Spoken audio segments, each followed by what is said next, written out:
vai ficar na frente dele e arrancar um queridinho do seu coração. O homem que semeia fogo.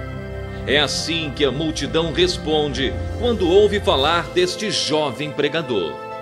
Aos 33 anos de idade, Marco Feliciano é o evangelista das multidões, sempre presente nos maiores congressos pentecostais do mundo.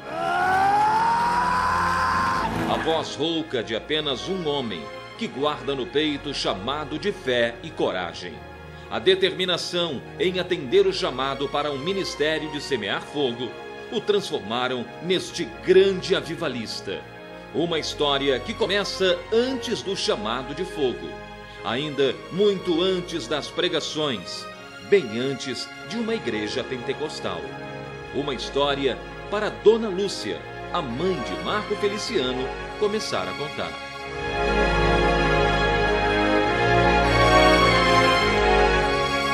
Por volta das 3h15 da manhã, eu comecei a passar mal pro meu Marquinhos. E nisso pra mim que era mentira, não acreditava.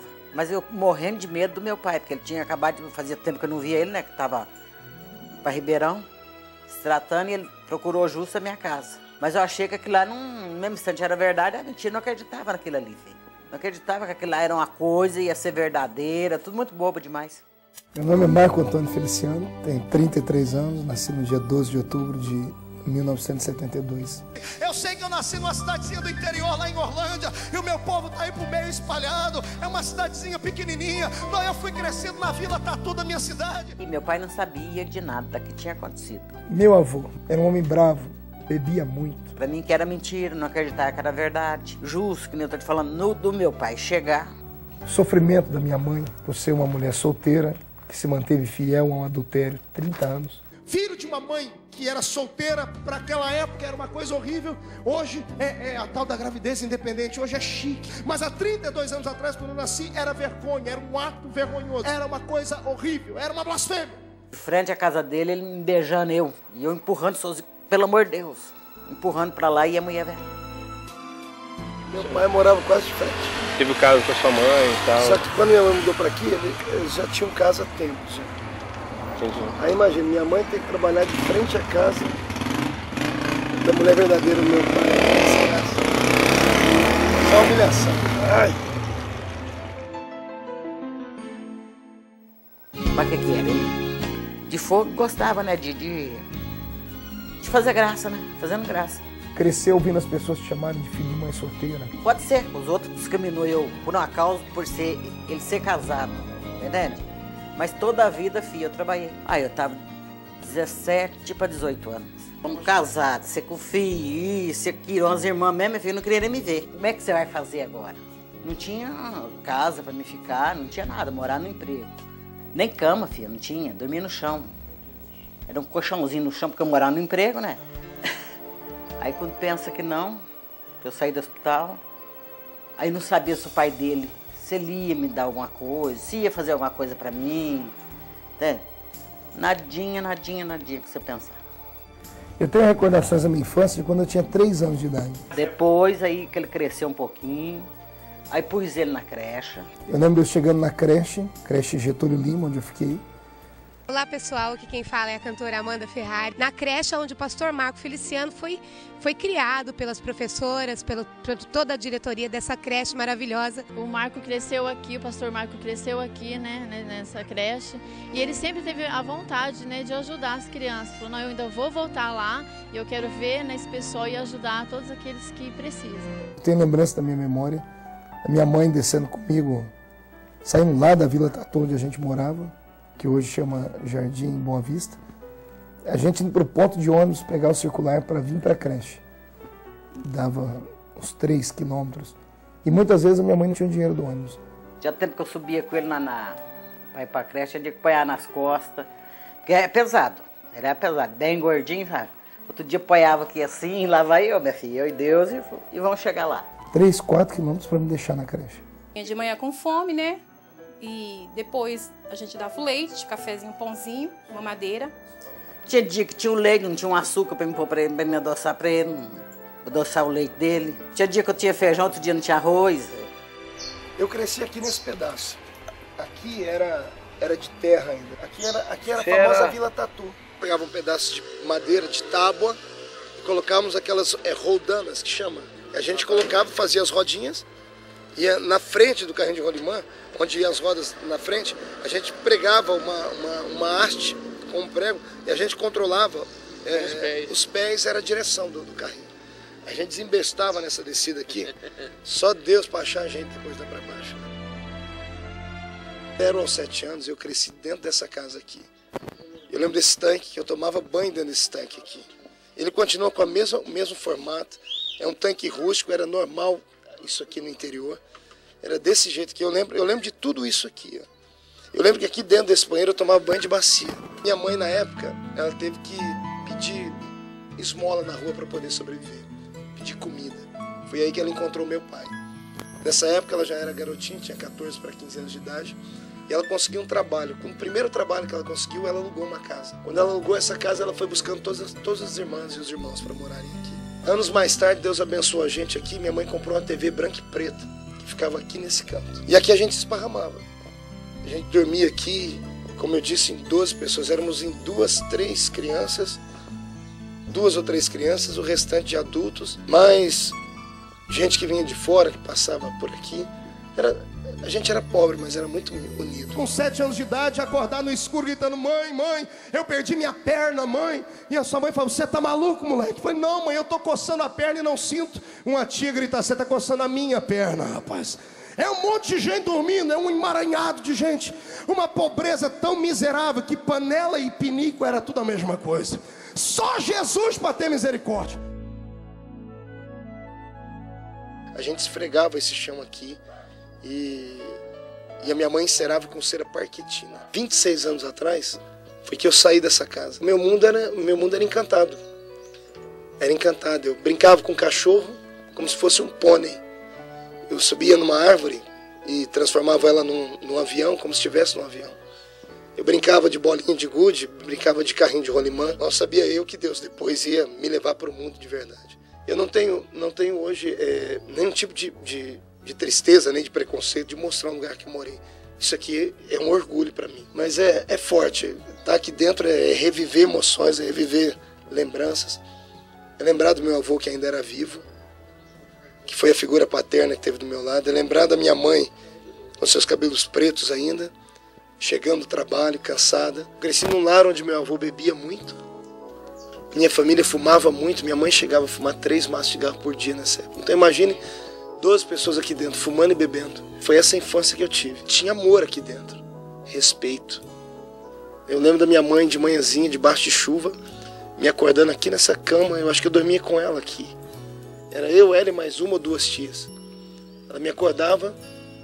Quando ela me acordava, eu acordava, ela já estava me trocando. Eu lembro da minha mãe pegar um ovo, cozinhar o ovo, com a gema bem molinha, e pegar uma colherzinha, ou colher, ou o cabo de uma colher normal, e me dar o ovo aqui para comer. Aí a gente descia essa ladeira aqui e ia para a creche, que é longe daqui, dá mais de 2 quilômetros daqui quase. E ela levava a pé, minha mãe me levava no colo, que às vezes não tinha dinheiro para pegar um circular aqui. O ser humano não tem que ter vergonha de nada na vida, a não ser que ele tenha feito alguma coisa bárbara. Mas ter vergonha de ser pobre, o ser humano nasce pobre. Ele nasce careca, banguelo e pelado. Então às vezes as pessoas têm dificuldade de mostrar o passado porque ela é confrontada com ela mesma. Eu, pelo contrário, isso aqui está me fazendo mais homem, mas eu dou mais valor agora a tudo que eu tenho por causa disso aqui. Eu quero que as minhas filhas vejam isso, que elas jamais tenham vergonha do passado. Não se esconda do seu passado, não empurre ele com a barriga, não jogue ele debaixo do tapete. Pegue ele pelo colarinho e diz: você existiu, mas agora vai ficar aí. Não vou jogar você dentro da lata de lixo, porque todas as vezes que eu querer me exaltar, eu devo olhar para onde eu fui e ver que eu não sou nada sem aquele que estendeu a mão para mim e cuidou da minha alma. A gente não pede para nascer. Nenhum ser humano pede para nascer. Nenhum ser humano escolhe o destino dele. Se a gente passa por isso é porque Deus quis que a gente passasse. E veja só, tudo isso hoje se transformou em uma plataforma de motivação. Quantas pessoas vão assistir esse documentário agora e vão ver que eles moram em lugares assim ou infinitamente piores. E vão olhar para frente e vão falar assim: poxa, eu nunca vou ser nada. A maioria das pessoas que tem uma vida assim acabam se envolvendo com drogas, acabam se envolvendo com bandidismo. Então existem dois caminhos com o passado. Ou você transforma o seu passado num chapéu mexicano, num sombreiro, que vai fazer um peso em cima da sua cabeça, você vai andar a vida inteira olhando para baixo, sentindo o peso do seu passado nos ombros, ou você pode transformar o seu passado num tapete, você passar por cima dele, ou numa plataforma, numa catapulta, deixar ele te jogar lá para cima. E quando você olha para trás, você diz assim, eu não quero voltar para lá, eu quero melhorar. Foi isso que Deus fez comigo aqui. E olha que hoje eu não tenho vontade de parar, eu quero continuar. Quero continuar.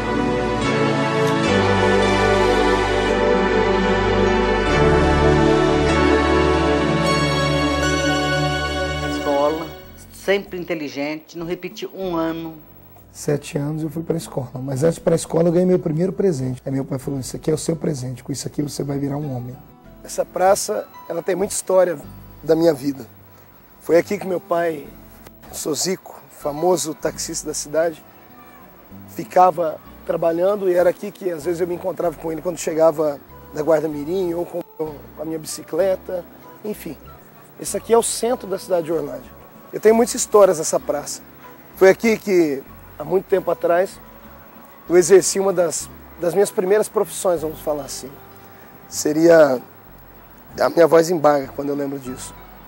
Foi aqui que eu comecei a ser homem.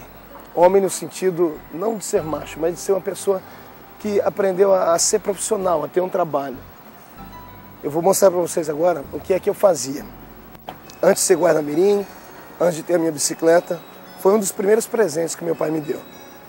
Está aqui do meu lado, essa pequena caixa de engraxar. Foi com essa caixa que eu comecei a aprender o que é ter responsabilidade, o que é viver para poder ajudar a família. Meu pai, na época, ele morava fora de casa, como sempre morou, e eu me lembro que eu tinha 7 anos de idade. Foi ele e um cidadão aqui da cidade chamado Sorrasmin. Os dois foram na minha casa, e ele falou assim, nós vamos te dar um presente agora. E eu pensei que era uma bicicleta, pensei que era um carrinho cheio de cavalinho, alguma coisa assim. Aí quando meu pai tirou essa caixinha de engraxar, os meus olhos brilharam. Porque não deixava de ser um presente. Mas era tão grande para mim isso.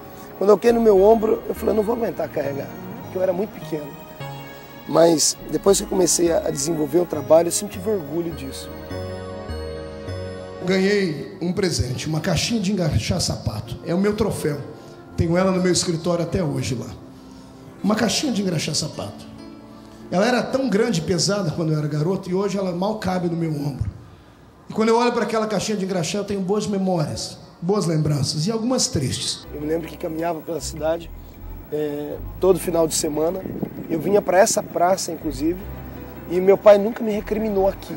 Eu lembro que ele ficava sentado no banco de táxi e eu engraxava sapato e ele olhava para mim sorrindo, dizendo assim, assim é que um homem aprende a ser homem. Foi com essa caixinha de engraxar que eu comecei a descobrir o que é viver. O que é você poder superar a humilhação, superar o orgulho e que todo tipo de trabalho dignifica um homem. Eu entrei na casa de um cidadão lá na minha cidade, chamava Dr. Amador, mas era um homem importante da minha cidade. Ele tinha 12 pares de sapato. E aquele homem disse para o filho dele, tá vendo aquele garoto? O futuro dele é ser um trombadinha. E aquilo entrou dentro do meu peito e eu quase explodi em choro. Eu terminei de engraxar os sapatos, fui para casa, esperei minha mãe chegar do trabalho. Minha mãe trabalhava de doméstica. Quando minha mãe chegou, eu disse, mamãe, eu vou ser trombadinha quando eu crescer. Por que você está perguntando isso? E eu comecei a chorar. Pare de chorar, moleque. Pare de chorar. Eu disse, mas mãe, ele disse que eu vou ser. Minha mãe disse, você vai ser aquilo que você quiser ser. A escolha é sua. Se você quiser ser o que ele disse, você será. Mas se você quiser ser um homem importante, você será um homem importante. Você é um ministro do Evangelho de nosso Senhor e Salvador Jesus Cristo. Achava engraçado ele engraxar, não gastava 1 centavo. Não, mãe, eu quero ver que a senhora vê o tanto que eu ganhei. Quando ele não ia engraxar, ele ia vender picolé. Chegava com o dinheirinho, outra vez, mãe, gosta de me dar um dinheiro